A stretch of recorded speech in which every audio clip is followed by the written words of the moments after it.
Okay, so just making sure everything works. Okay, so hey everyone, welcome back to Infinity Games, where we're doing something a little bit different this time. I don't usually dedicate videos to just, like, I don't usually dedicate them to just, like, talking about predictions. I usually do predictions at the beginning of a reaction video, if at all. Typically I just waffle.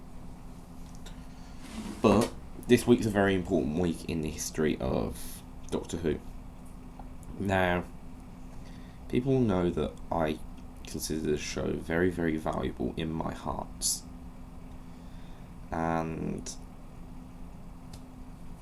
yeah, I love it. I do. But I haven't liked this era, and I didn't really get a chance to talk about that much because I ended up deleting the video before I uploaded it that would have talked more about this era, because I actually did react to The Vanquishers,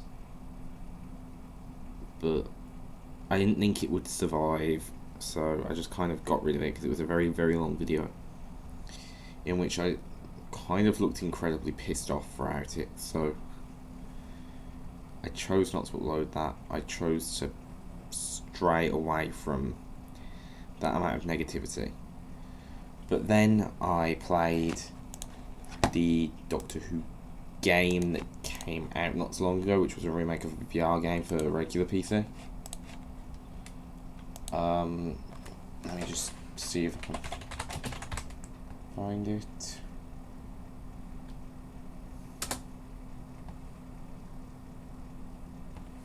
I get the weird feeling that I didn't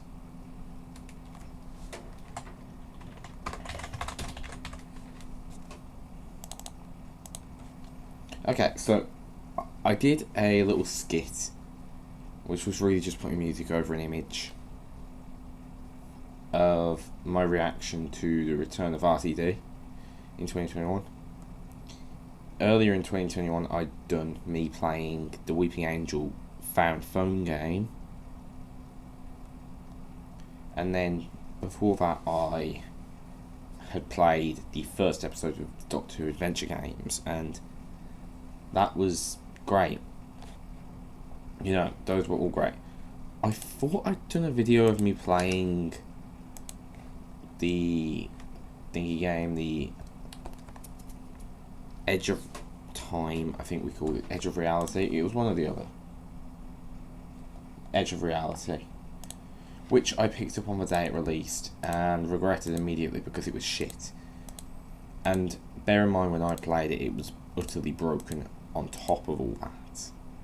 But like, the game as it was intended wasn't very good either. So effectively, Jodie's era hasn't been very good for anything really, aside from, so I hear, comic books. I read one of the issues of Empire of the Wolf, but I didn't get to read the rest of it. That was actually really special to me, as it got to see Rose Tyler meet both the 8th and 11th Doctors. Two of the best. Paul McGann is the best Doctor, by the way, and I would like to push my agenda very soon of Paul McGann returning for the 60th.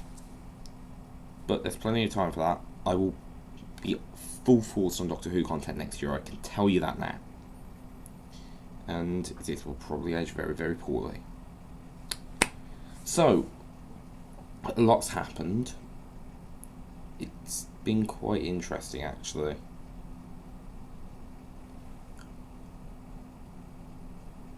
This Sunday is Power of the Doctor, the final episode of Jodie Whittaker's era. For a long time, it was the elusive centenary special, and we had no name for it, we had no details, we had nothing. Now we have a lot more, and I can kind of get where they're going with this. I stand by a few little details. For example, I've had a theory since sometime in Series 12 that when the Master finally returned, Yaz would join him in fighting against the Doctor.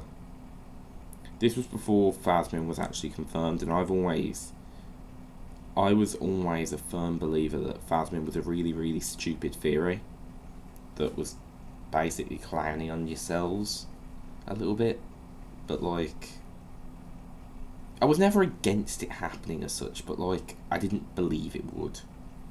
And I believed if they pulled it when they did, it would be utterly stupid. Like, and I don't think I've been proven wrong. Phasmin has been a very poorly implemented romance. A lot of people like to call it a soft, gentle, queer romance. That's not what happened. He just didn't think to do it until 3 episodes before the end. Chibnall didn't. Realistically, as much as Dan Lewis is the best part of Flux, like, and there are reasons why Graham and Dan are the best part of Jodie's era, and it's about what Chibnall's strong at writing. You know, the characterisation is based on him, so it's a lot stronger. But like, Dan kind of just got in the way until he forced Jodie and Yaz. For the record, when I'm talking about an incarnation of the Doctor, I don't tend to use their number, I tend to use their actor name. So don't think I'm talking about Jodie as a person. But when Jodie and Yaz refuse to look at each other correctly, like they refuse to even acknowledge how they feel,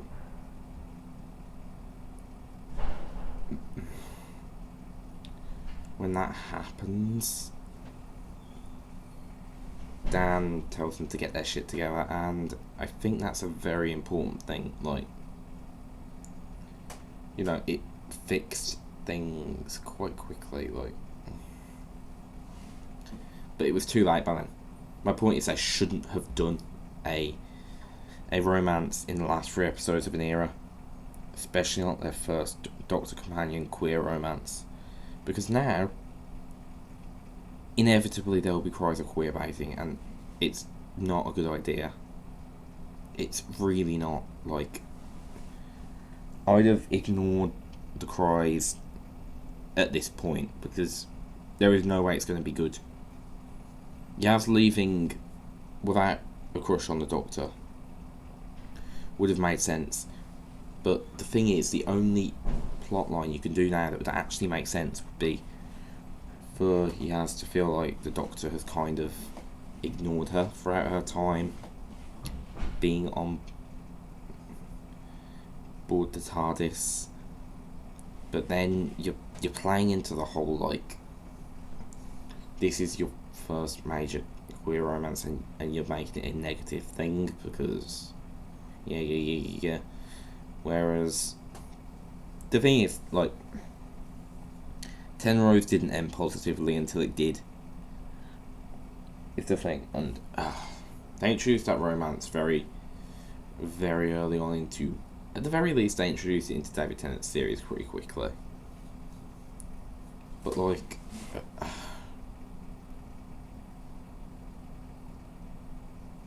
the difference is they had some room to grow it, you know.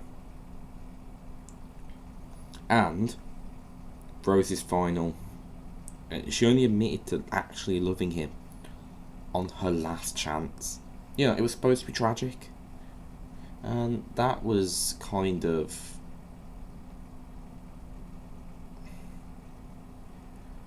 I think that worked for what it was.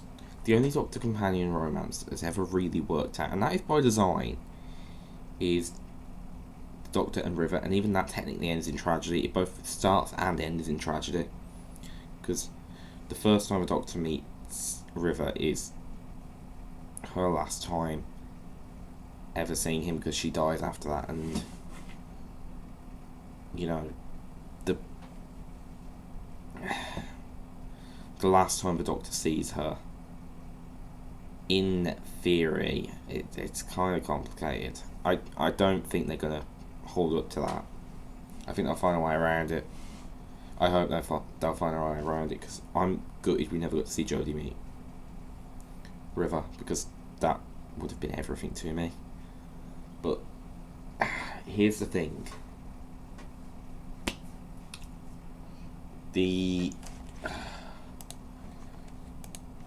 My point is, there isn't a positive way of ending this. The other way is Yaz dying. The only thing is, like, in theory, you could have her choose to leave because of what happened, like, basically have her choose to leave because of stories told to her by Tegan and Ace and Martha, and, you know, a bit of encouragement from Graham.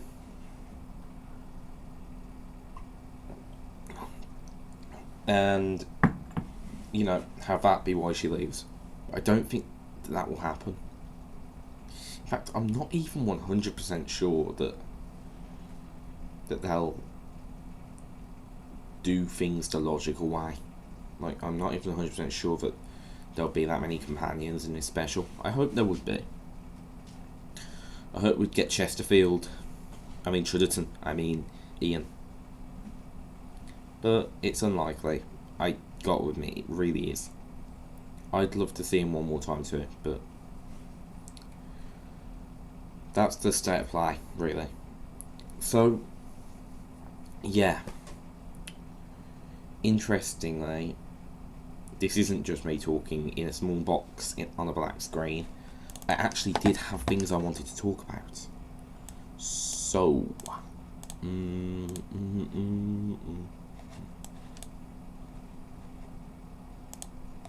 there we go. Let's talk about this. This looks like a kind of very specialised vortex. I know it's not the style of the Chibnall era vortex, but it's either a vortex or hyperspace of some sort. Hello, Doctor. Welcome to the end of your... Rasputin, the Master as Rasputin, also looking like he's been bribing the architect in Tartarus for several hundred years. In the background is actually a Cybermaster. You can't see it properly, and what you can't see in this shot, and we found out about earlier, was there's a Dalek in that room, stood just to the right of the Cybermaster. For existence. So yeah,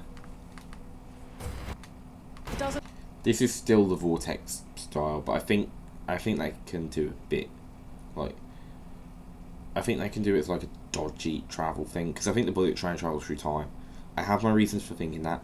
We will get there. I just need to get through this first. This I can't place. I really can't. Have gone missing. 15 of the world's most valuable paint. Ace. I don't exactly understand why she's the one looking into this, but oh well. Have disappeared. Cyber converted Gallifrey. Just saying. That building exploding. Okay, they're all on this very strange bullet train. I mean, to be fair, it could be just moving through hyperspace, but I have my reasons for believing that it's moving through time. Can I let you in on a little? There's some kind of mushroomy, like, area, which is very confusing. Okay, this is part of it. The Master's going to try and win over Yaz, and by the end he will succeed. Either that or he will hypnotise Yaz. I haven't quite decided which one I believe yet. And then a Dalek talking to the Doctor. It usually is Yaz. That's the Master's TARDIS. I'm sorry, it is. It has to be. This is the day you are erased forever. this means he's going to try and drain the regenerations out of 13, which is going to cause a very interesting consequence. Bit of a conversation stopper. Only thing is, I'm not entirely sure what this room is. I think this is the room that in some of the promo shots he's seen messing about with tissue compressed Yaz. And actually, that what I think we saw Dan. Death Star. A shard. Okay, that jellyfish thing.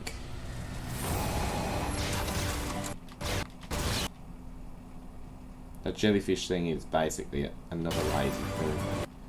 The master getting all excited. What's that? Hang on.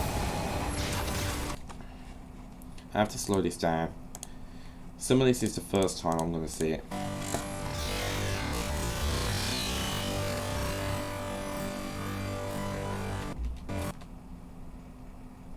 That's a Cyberman.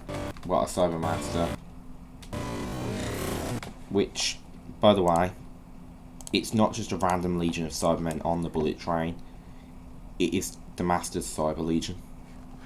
It's incredibly dangerous. It was a really bad idea! Anything could happen. Okay. We've got something else fighting. This is where it gets interesting because... Okay, so I'm going to knock this down because I want to be precise with what I show here. Okay, so... First of all... The latest stuff we've got. Okay, so... First of all... This shot is going to be incredibly important because... This little chamber here, ignoring the less than lovely comments, but I need a very, very specific shot that came out today, but like,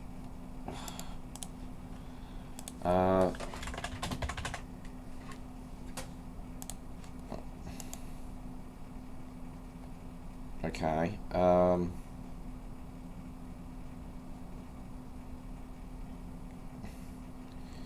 I need the shot from the... Okay, so we had a shot on the bullet train in which we could see... I'm gonna have to show the Twitter, aren't I? Okay, so...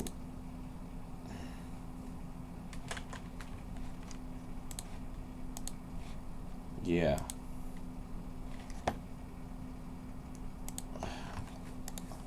I actually did post a photo of it. Okay, so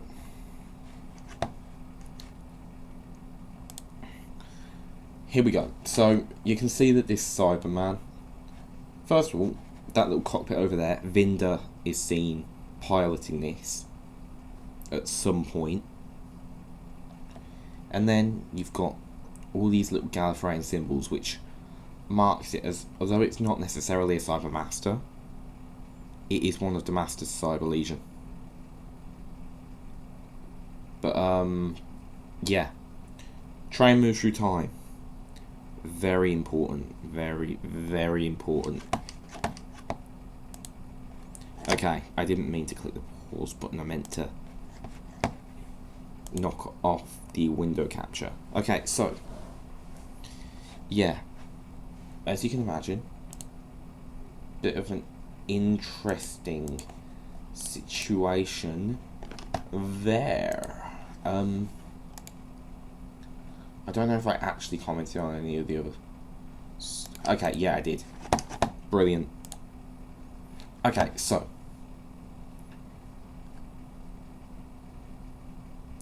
that's... I've been calling them looms. They're not going to be looms. I don't see Chibnall actually canonising them. I think that's actually borderline impossible.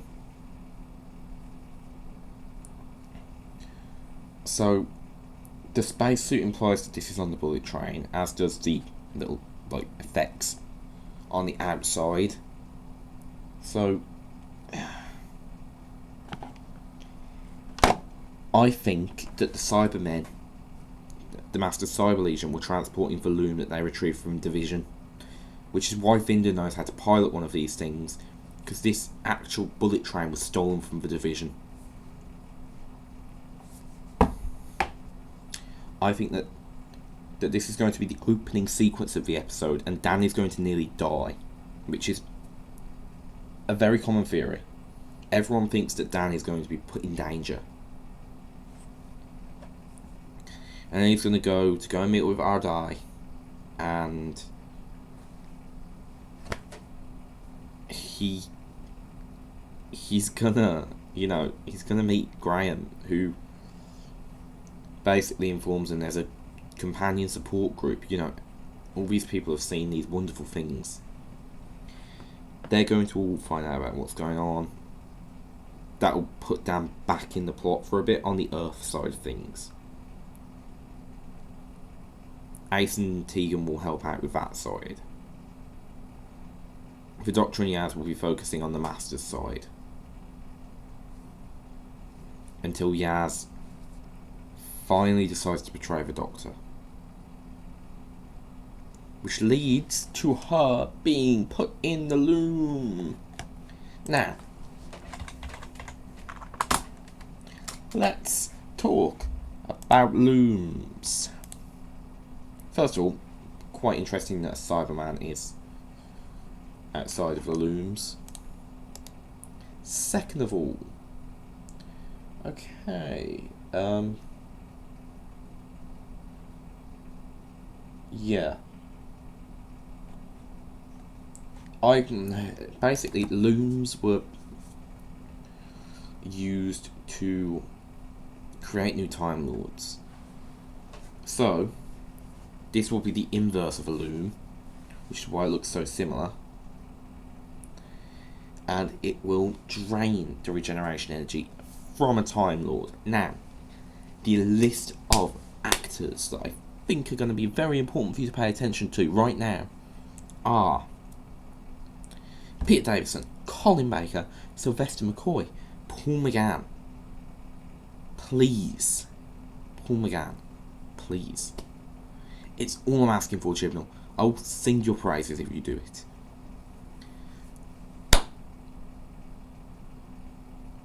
And David Bradley. And of course David Tennant, but David Tennant's going to be an after effect of what happens. The thing is, we know that the Doctor will become Jodie again before the regeneration, because, not going to lie, the regeneration has kind of leaked today. I'm not going to go looking for that. I'm not insane. I'm not going to go looking for that. So, I've seen it. She is very clearly still 13. But I think that she'll be dragged through those previous lives. Obviously they will be older. That is why they will show up in that capacity. The alternate theory is that the other Doctor actors will show up as random Time Lords, but I don't believe in that at all. I know people are insisting that that's what's going to happen, but it's not. It's not. They will be the Doctor. And this is why Russell has picked up on this plot in order to expand upon for the 60th. So yeah. I don't really understand why the Daleks are trying to drill to the Earth's core again. It's getting on my nerves a bit, actually. I don't really think they need to be there. But incursion. It's an invasion or attack, especially a sudden or brief one. I actually think that thing that happened in the trailer with the two planets. Anything could happen. want it to end. Okay, I can't find it. I actually think that the two planets thing... This. Forever. I actually think that this might actually be something to do with the Daleks. Maybe. I think it might be a Cybermen. It's possible that one of these planets are Mondas. It's really hard to tell right now. Yeah. I can't remember everything else that I was supposed to say. I'm actually surprised I managed to stretch this out for 25 minutes, given that my memory isn't good. Yeah, so, Jodie.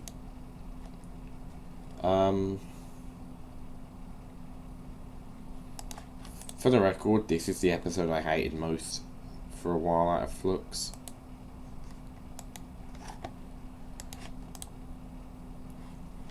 Okay, so it's a very common theory that the Master is going to be in several points of his time stream here.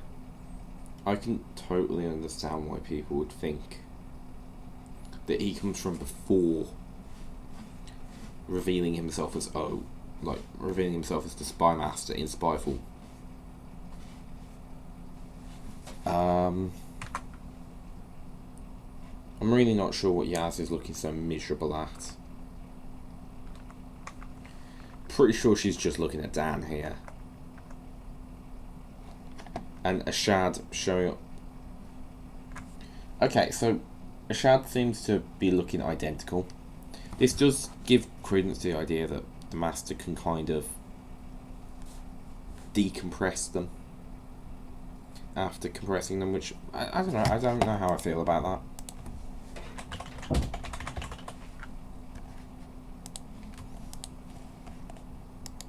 You know, it's a bit...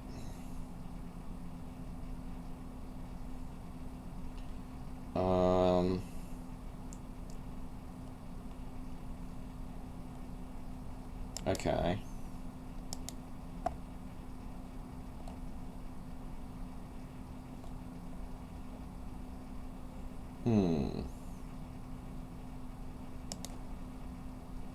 Yeah, I don't think that it's ever been used like that before. Anyway. Yeah, so I don't think there's much else I can talk about right now, because Power of the Doctor is a bit of an interesting one. Like, I have a lot of theories, and I do wholeheartedly believe that Phasmin will end in heartbreak, and Twitter will whine for several weeks about how we are definitely getting, like, queer bait or whatever. Like, yeah, I'm sorry, the bury you guys thing is very real.